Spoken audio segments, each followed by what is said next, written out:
Namu Myoho Renge Kyo.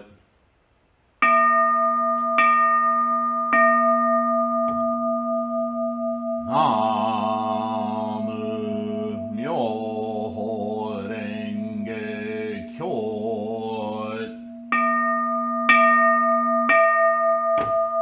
Namu Myoho Renge Kyo.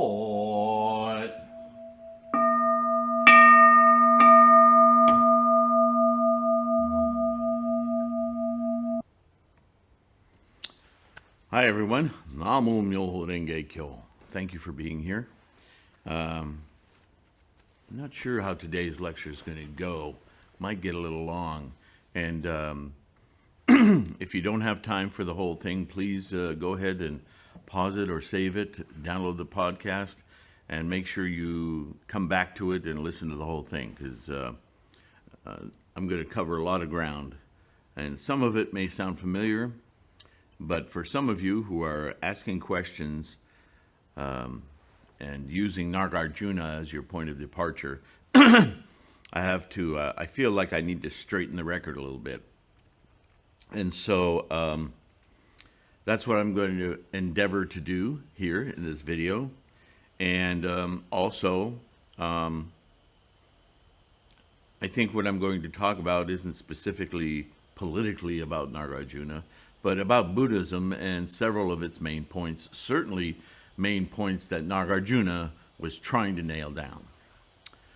So, let me start by saying, Namu Myoho Renge Kyo. I've talked at length about what the meaning of those characters is.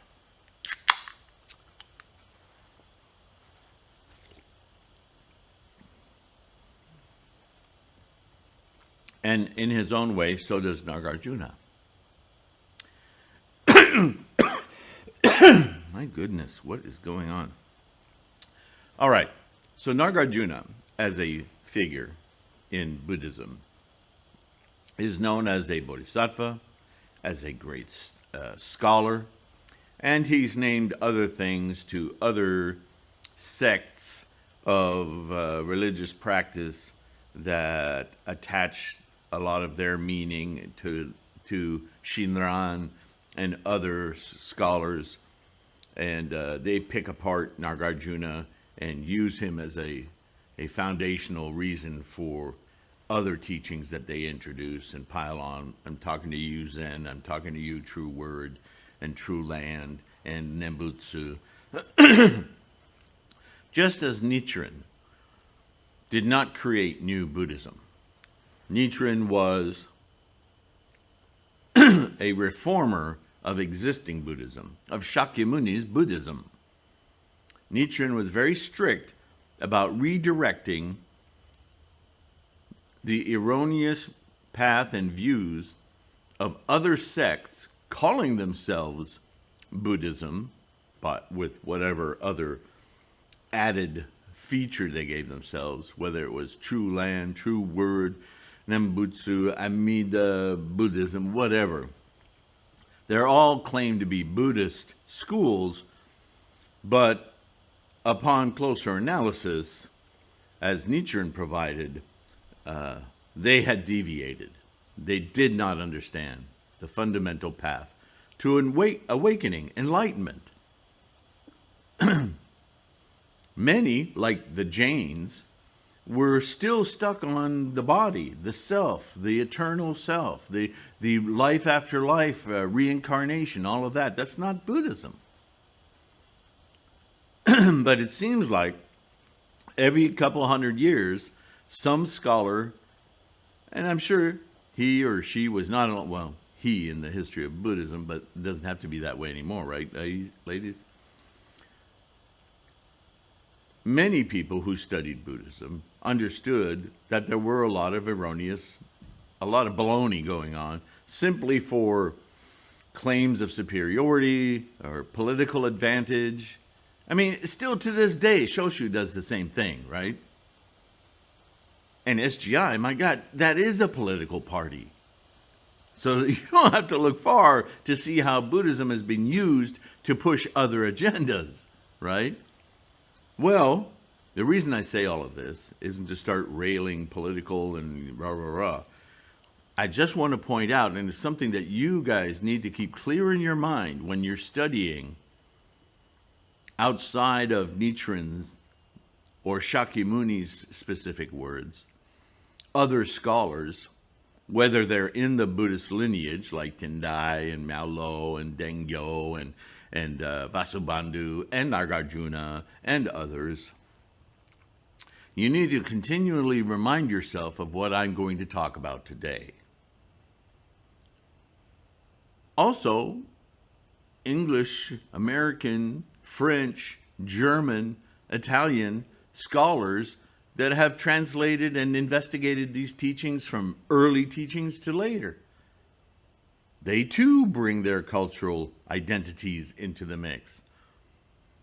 So always, I know I harp on this a lot, but it's very easy, and this is exactly part of what Nagarjuna teaches, that our attachment mentality, our mechanism of our samsaric identity, our humanness, is so obsessed and automatic about making things permanent and known, like facts, and these days, alternative facts, whatever the hell that is. There's a lot of that in Buddhism throughout its history. We need to be able to discern that, to understand we're entering into a forest of great merit and great intense knowledge that is also affected and sometimes influenced by these other agendas. It's life. That's why life is suffering, because that's a constant reality of samsara. And Nagarjuna, like Nichiren, like Tendai, like Dengyo, like every great scholar of Buddhism, Nagarjuna was trying to repair, reiterate, and regenerate the pure, clear teachings of Shakyamuni Buddha. There's no Nagarjuna Buddhism, just like there's no Nichiren Buddhism, although you'll see that on the websites. They are scholars of Shakyamuni's Buddhism because Shakyamuni is Buddhism. Any kind of Buddhism that claims to be other than Shakyamuni Buddhism, it isn't Buddhism. It's something else. It's real simple, but it's very easy to get lost in the words, especially with scholars like Nagarjuna, who are debaters extraordinaire. Remember, I told you, he takes things to ad nauseum until you cannot refute his conclusion, because if you do, you fall into one of the categories that he's already shown is complete rubbish. His negations, right? So you'd have to be some kind of debater to be able to win with Nagarjuna. So it's especially concerning to people like you and I that people come later, once Nagarjuna is out of the way and can't argue with you, and reinterpret his stuff to mean what they want it to mean. Like they're imbued with better, insightful knowledge. It'll drive you crazy. I just want you to be aware of it. So I found this post, one of many online. A question came up. Nagarjuna is a scholar of Shakyamuni's teachings, Buddhism. And his main opus is the Madhyamika Karika. This deep investigation into what is emptiness. Not the void, that's a Zen term. and translations that use that word are wrong. He spoke of emptiness, and that emptiness is void is a very specific word. It points to something that, when you pour concrete and there's air bubbles in it, you call that air bubble a void, where there exists no concrete, and it's a problem. Nothing is there. But that's not the same as emptiness, which is a little bit of a fuzzier word, right? It's like, you're familiar with the term crocodile tears. These are tears from a person who laments the loss of somebody or some negative act, and they're not sincere. They're just crying for appearance's sake. You call those crocodile tears, right? Why are you crying? You're happy. You're happy this happened. Why are you crying? It's insulting. That's not void. That's empty. Those tears are empty. They have no substance. But that's different than saying there's nothing there. There's definitely something there. Do you see the difference? This is what Nagarjuna was talking about, because he was trying to explain the nature of attachment. Shakyamuni's teachings of attachment. And his teachings of attachments were being distorted in Nagarjuna's day. And Nagarjuna wanted to put an end to it. Say, no. Attachment is an action that we in samsara take. And that's what suffering precipitates from.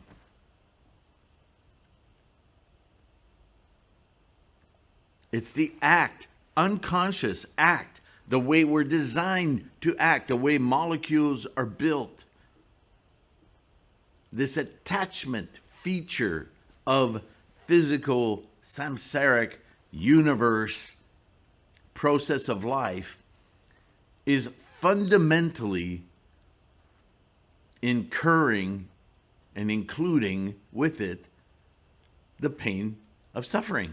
Because where there's attachment, there's detachment. And detachment is always traumatic in some way.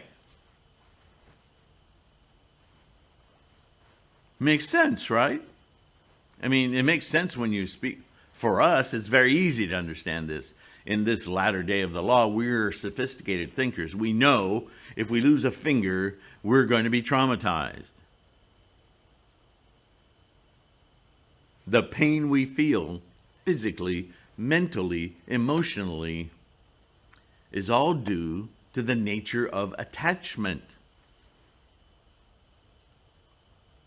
So ask yourself how profound this nature of attachment is. So yeah, Nagarjuna spent a long time and a lot of dialogue and writings trying to squash this idea that attachment was something else, that it was given to you, or that it somehow manifested itself in this human life, when in fact it's the very process of life. The initiation of this universe is built on attachment. And so, like, one of the first quotes here of Nagarjuna's verses, and in this dialogue says, praising Amida, Buddha, and the easy path of the Pure Land. That statement, that's not Nagarjuna saying that. That's somebody interpreting Nagarjuna, and they're interpreting it completely wrong. Because you and I know from study that Amida Buddha is a conjured personage of Shakyamuni's to use as a straw man, a destination, as an exemplar of how the path of learning to be unattached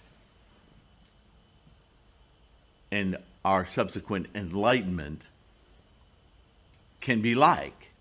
And he used Amida as a tool to teach this path. Remember, people of his day couldn't wrap their minds around Shakyamuni the man and Shakyamuni the Buddha. They kept saying the Buddha or the Lord, which is more true, although Lord is a westernization. The great saint from the Shakya clan, Shakyamuni, the one who has attained what others have never attained, the thus come one, the Tathagata,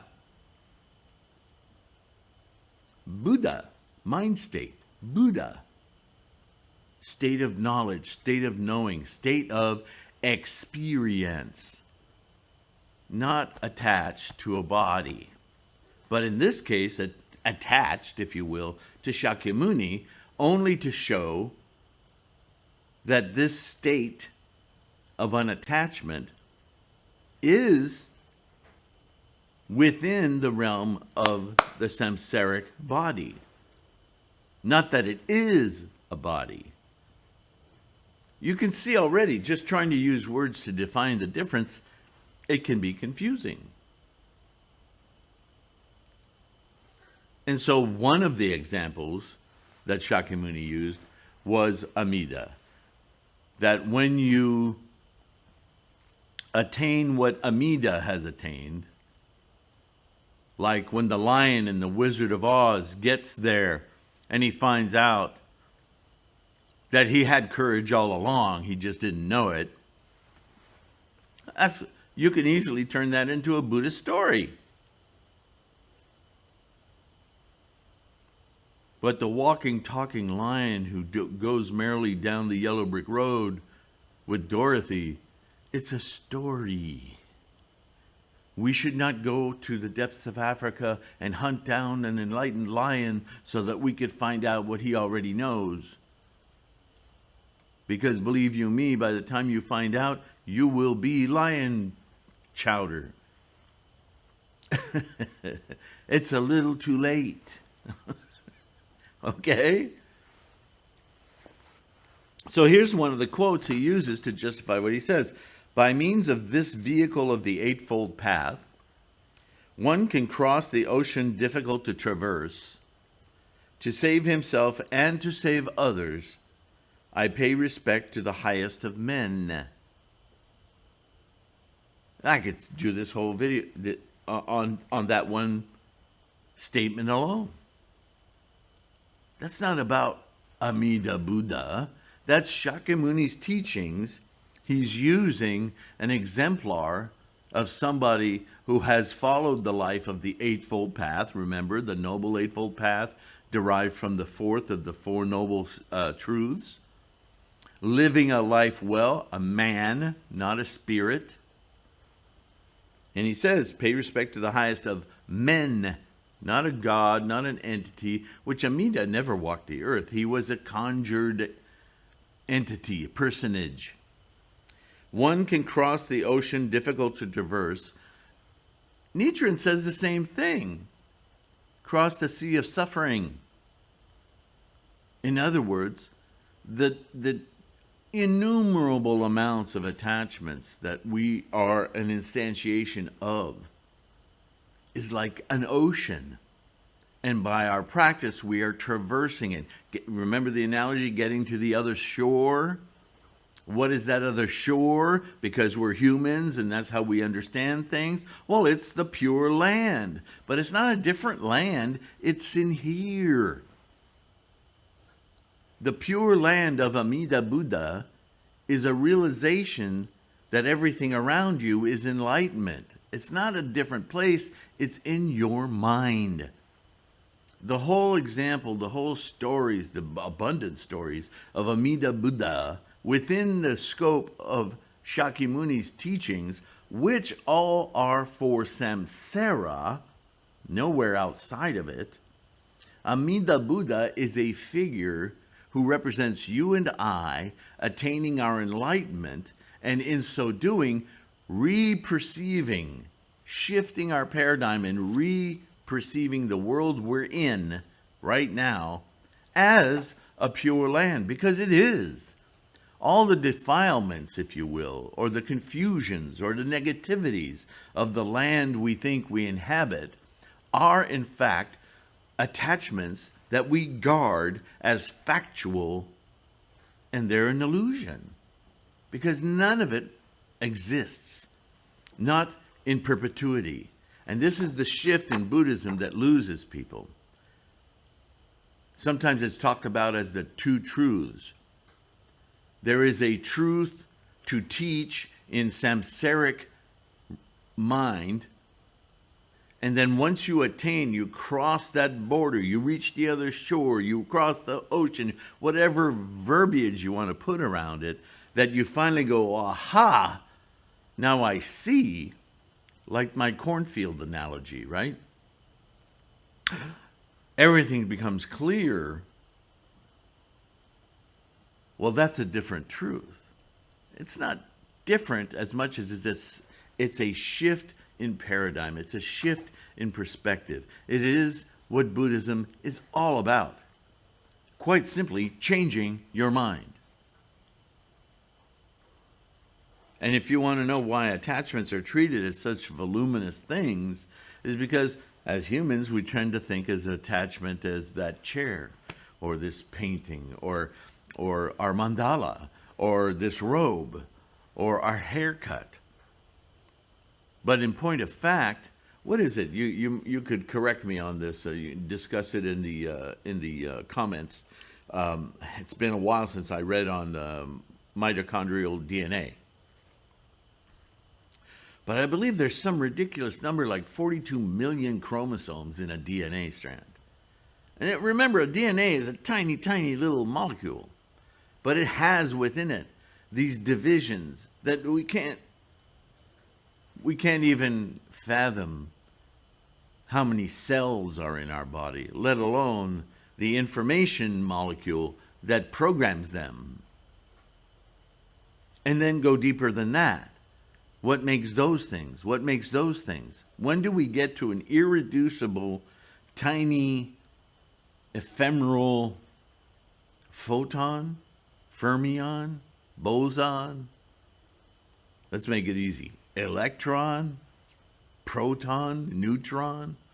How many are we composed of? Because each of those is part of our inertia, part of our being.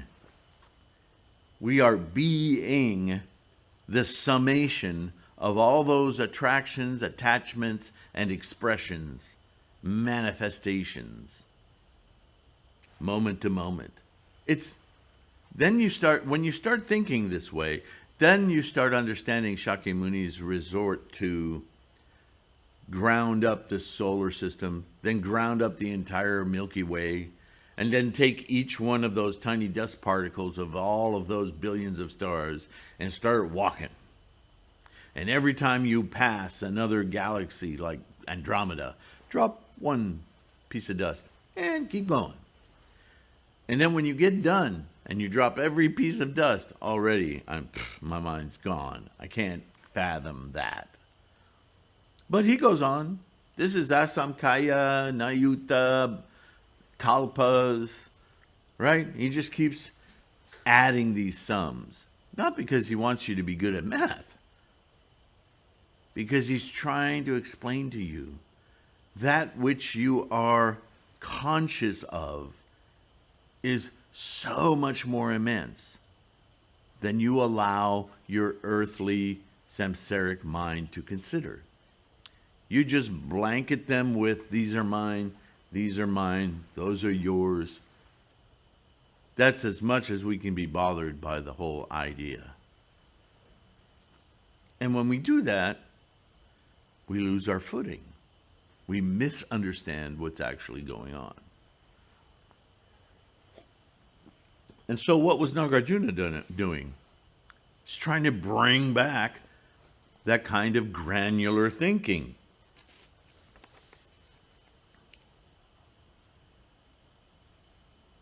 This is another one about the boat. I want to jump around here because I don't want to read this whole thing.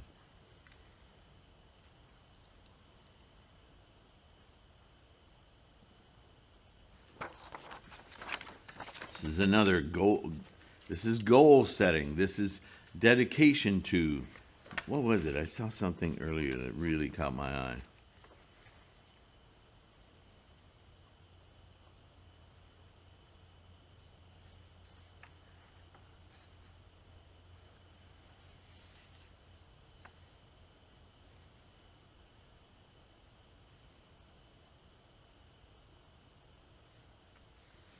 He who begins to think about this Buddha has his virtues and infinite power, entering immediately into the sure state of becoming a Buddha.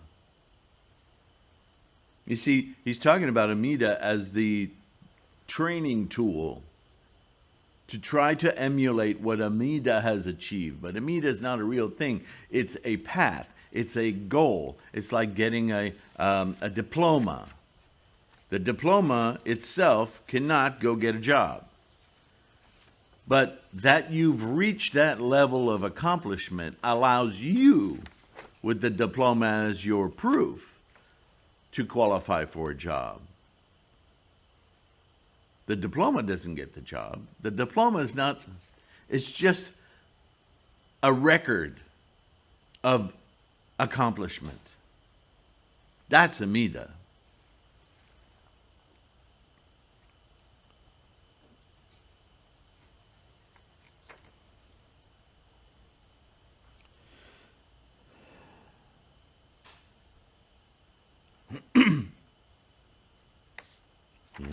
This is more.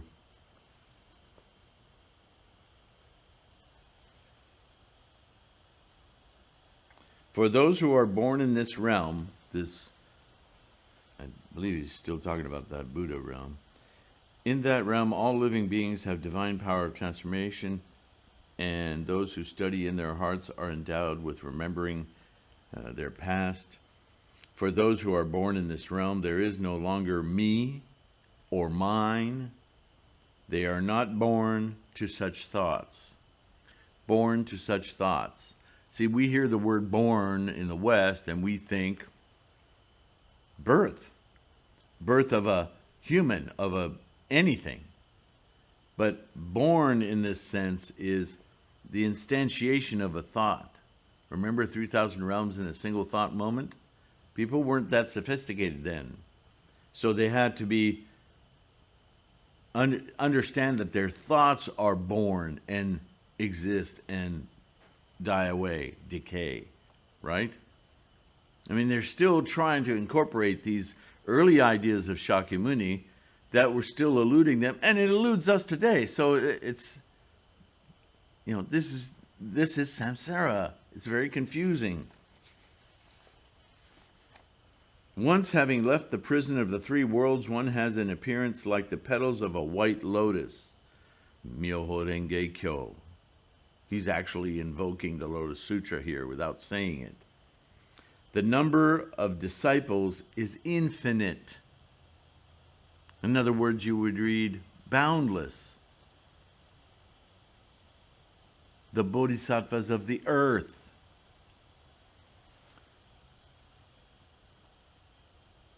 The living beings of this realm have the nature of this Buddha. They are gentle and harmonious. Spontaneously, they accomplish the 10 good actions or perfections. He's talking about bodhisattvas. This is why this is considered early Mahayana teaching. And then a bunch of teachers came around and started using this and deviating from Mahayana altogether. Basically, Hinayanists or Theravadists. And they were using these words incorrectly. Following on from their good actions, a pure light arises in them, incommensurable and infinite. They are the foremost among men, humans. They are bodhisattvas, the great beings. See, it tracks. If you just keep referring back, like bookends, Shakyamuni, Nichiren. From Shakyamuni, we have the teachings. From Nichiren, we have the great clarification. But the clarifications happened several times over thousands of years. And Nagarjuna takes his place as one of the initial clarifiers.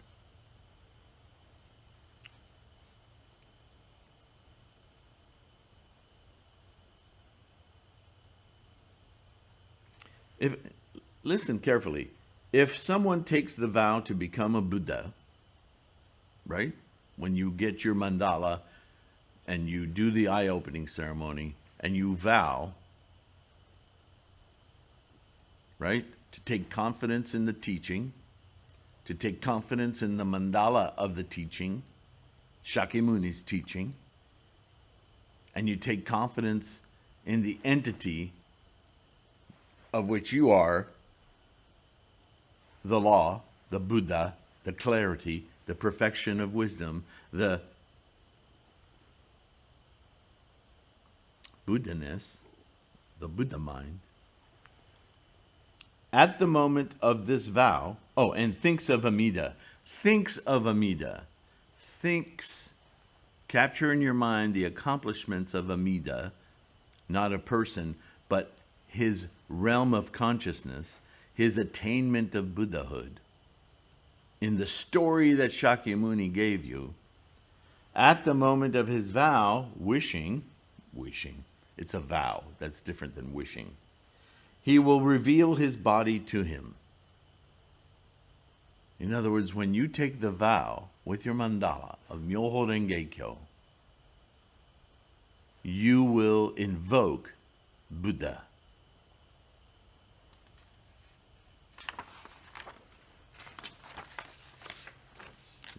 He's much more obvious about it. Familiar with their bodies and offers 10 directions. Oh, it's perfect. Perfect. He could be talking about chanting Daimoku when he says this. Again, everything in Buddhism, actual Buddhism, tracks flawlessly. They're just different words. This is why I pay respect and bow my head to him. 18. If someone cultivates the roots of wholesomeness, the Eightfold Path, lives righteously, lives in accord with life-affirming behaviors, thoughts, actions, right? But has doubt, his lotus does not open for him. His lotus does not open for him.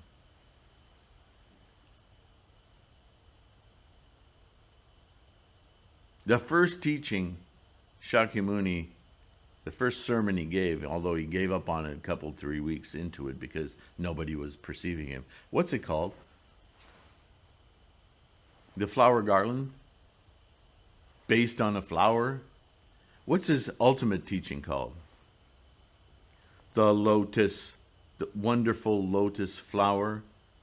Sometimes the wonderful white lotus flower. This symbolism of the aha, not only flourishing, blossoming that Buddha nature, but at the same time seeding itself into its environment. From the defiled confusion of a muddy swamp, a lotus flower comes up through the water, blossoms and spreads its seeds at the same time. Buddhahood, Bodhisattva, Buddha way. The seeds are Bodhisattva, are they not? They carry the Buddha way with them back into the soil to raise more Buddhas. This whole analogy of the lotus flower is key to a very fundamental mind shift that Shakyamuni has been talking about since he attained his own enlightenment. And full circle comes back around to it in his last years of teaching.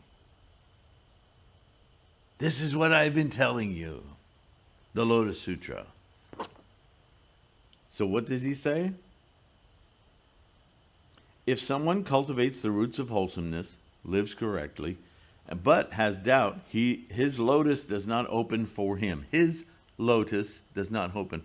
His Buddha nature does not manifest.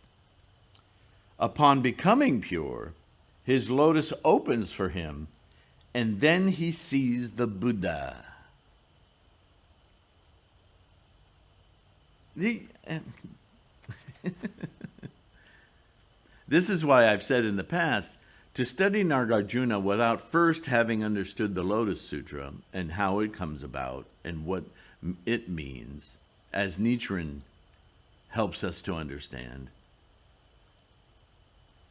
this doesn't have the same enlightenment, doesn't have the same power, doesn't have the same tract. But if you understand already what is the goal of Buddhism, and you read Nagarjuna, you go, oh, he got it. He knew it. This is what we do when we invoke Myoho Renge Kyo. We invoke our Buddha. We see the Buddha. And as Nichiren would say, single-mindedly fusing with mandala or wanting to see the Buddha, which is our own mind state.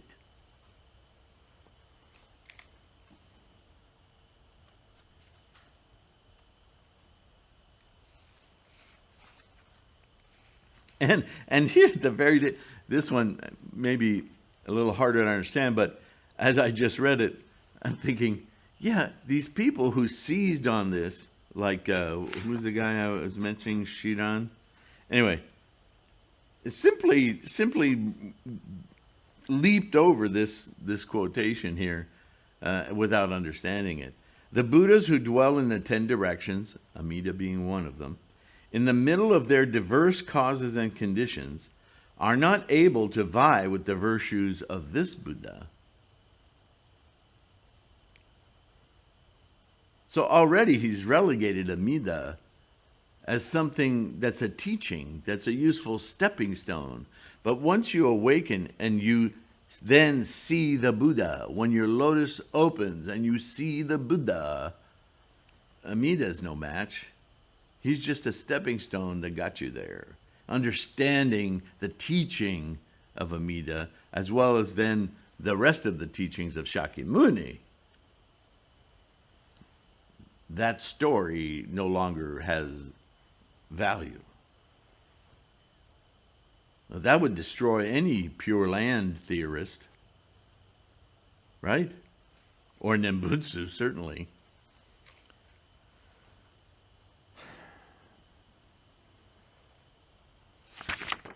I pay respects to the Buddha, not Amida.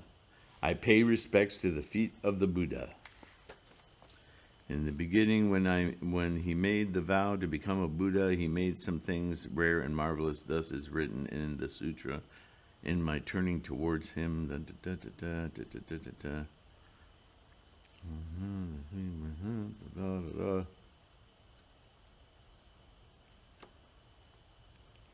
by means of the vehicle of the Eightfold Path, one can cross the ocean, difficult to traverse, to save himself and others. I already read that. Why is that coming up again? Or is it, maybe it's repeated?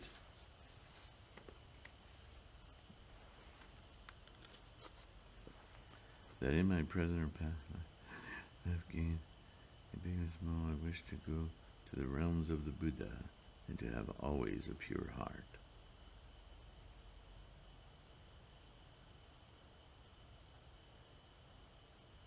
Yeah. And they want to attribute this all to Amida Buddha and his Pure Land, when what they miss is that the teaching of Amida Buddha and reaching that Pure Land is a teaching for us to invoke for ourselves, taught by Shakyamuni.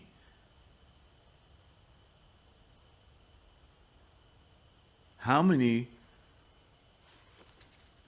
I was going to say fables, but I don't mean fables. How many, what's the word I'm looking for? We have stories in the West.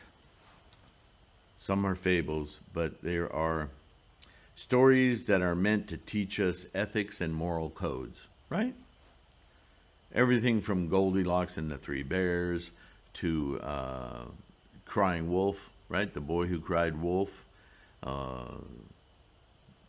lying for attention. And then once you tell the truth, nobody believes you. These kinds of, they sound simple, but this is what Buddhism is made of. And so always when you study, understand who you're reading. Understand that the teachings of Buddhism come from one source, Shakyamuni, and that everyone else is either working to hone their scholarship on what Shakyamuni was saying or trying to translate Shakyamuni's words into something that bends to their agenda. This is happening now. Not now as in me, now as in all these sects and groups and stuff.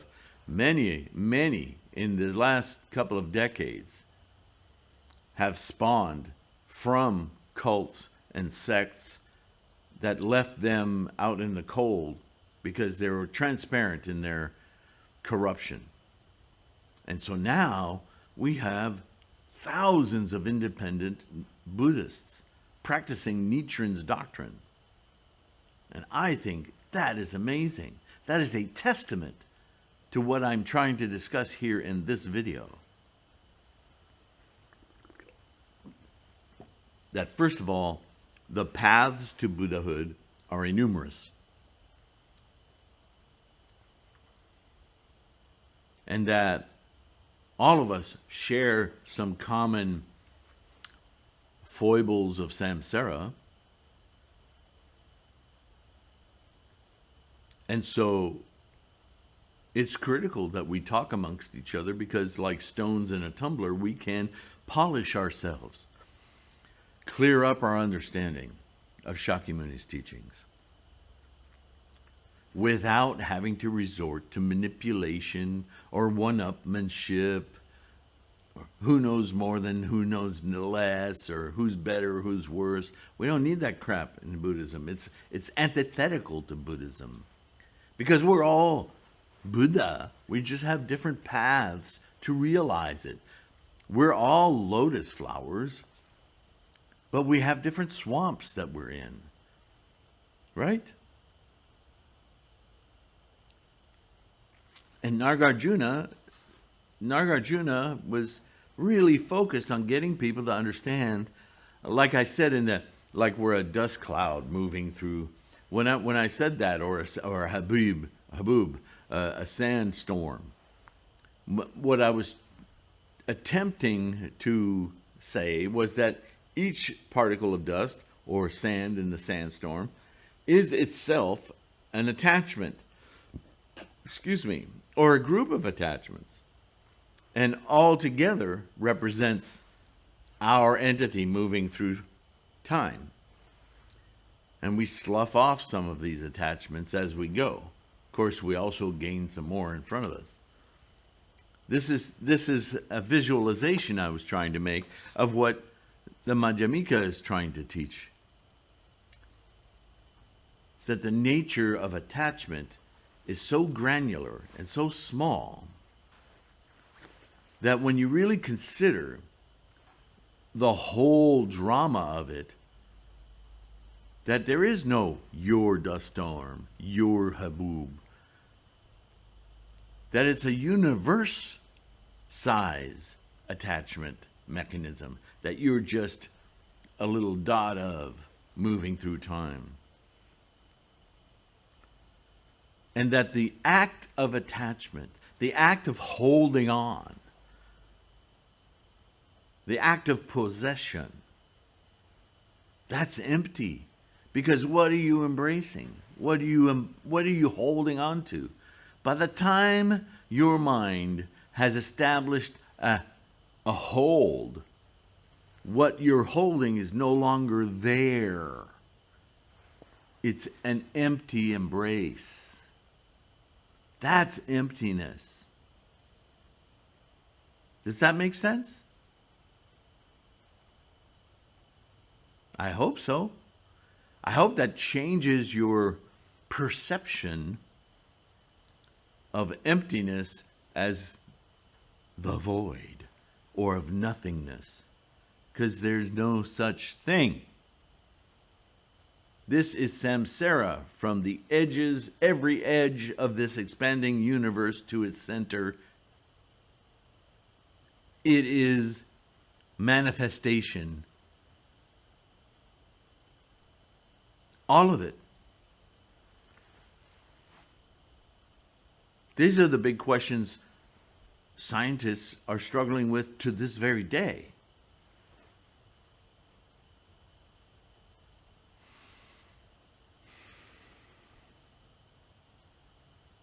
So you might reinvestigate the term empty space to mean not empty as in void or vacuum, but empty as in all the stuff we don't know. Or that we think we know. But there's that think problem again. That thought, that embrace of something that's already gone. Moment to moment, birth, death, birth, death, birth, death. That's emptiness. What you're hanging on to is empty. Stop investing so much emotion and effort in hanging on to stuff that's empty. By knowing this, you can take a giant step toward awakening. That doesn't mean you can't have fun with all this stuff. It just means that it's stuff that's ephemeral. It arises, it decays, it goes away. Everything, all phenomena is this way. This is the process that we're in. And that's what Nagarjuna's main teaching is about. And when he deigns to talk about other aspects of Shakyamuni's teachings, like perfection of wisdom, like Amida, Amitabha, he is reiterating Shakyamuni's paths to Buddhahood, which he's obviated by his degree of scholarship in attachment theory, emptiness. But it's hard. Words are hard. Anyway, I've probably gone on, well, not too bad. But I hope this opened a door for you. If nothing else, that you approach study with a different idea of what you're studying. Not everything you read is as read. Everything has a point, an agenda. And that agenda may not be the purification of thought of what Shakyamuni was teaching. It may be a way of using Shakyamuni's teachings to bolster a different point of view. It's not incredibly difficult to do that, given the profundity and the depth of understanding that are in the scholarship of Buddhism. But you need to watch out for it. And I think, as I said before, if you endeavor to understand the teaching of the Lotus Sutra fully, and I do mean when you run into something in the Lotus Sutra that seems like a shorthand, like there's more to know there, go investigate it. Find another sutra that talks about it specifically, and it'll disassemble it so that you can come back to the Lotus and go, I see how that fits. With that kind of understanding, our modern understanding, when you then say, well, I'm bored, I think I'll read some Vasubandhu, you'll be able to see Vasubandhu clearly. But if you go and look for some esoteric Chan expert in China who's teaching something that has a label called Buddhism, but it isn't, and you're looking for answers about your practice to Buddhism there, you will be deceived.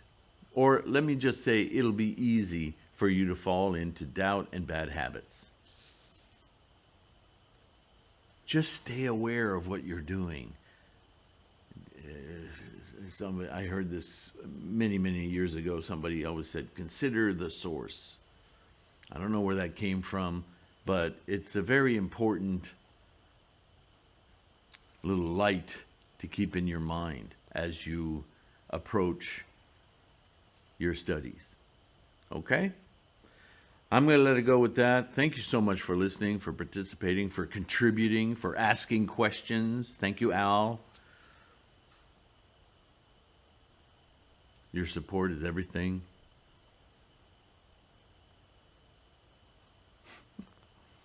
Sorry.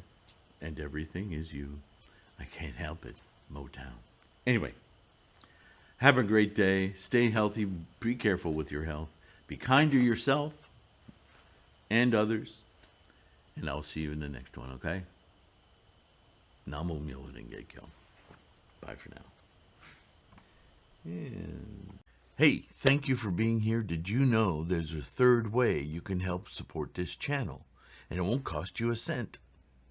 Yep. If you are not able to be a patron on Patreon or use the PayPal me at .com at Sifu Sylvain because you don't have the financial fortune to help support this channel right now, you, as I say, always support this channel by watching, but you can also help us grow so that maybe one day we can get over 10,000 subscribers and YouTube will grace us with monetization. It's not a lot, but if you can make sure you're subscribed and share a video like a simple one, just go into the search criteria and type monk and you'll have a video that'll come up that's been up for years about what is a monk. You know, it's called monk, who, how, where, something like that. That might be a great introduction to somebody who doesn't understand what a monk is to begin with. It's a tool. Use this channel as a tool to help you with your bodhisattva practice and share a video to somebody who you think, oh, I know somebody who'll benefit from watching this. And in that way, you can help us grow. And that's a really good way to help your practice along as well. So just wanted to drop that in on you in case that's something that you might find useful. Take care of yourself again, and I'll see you soon. Bye.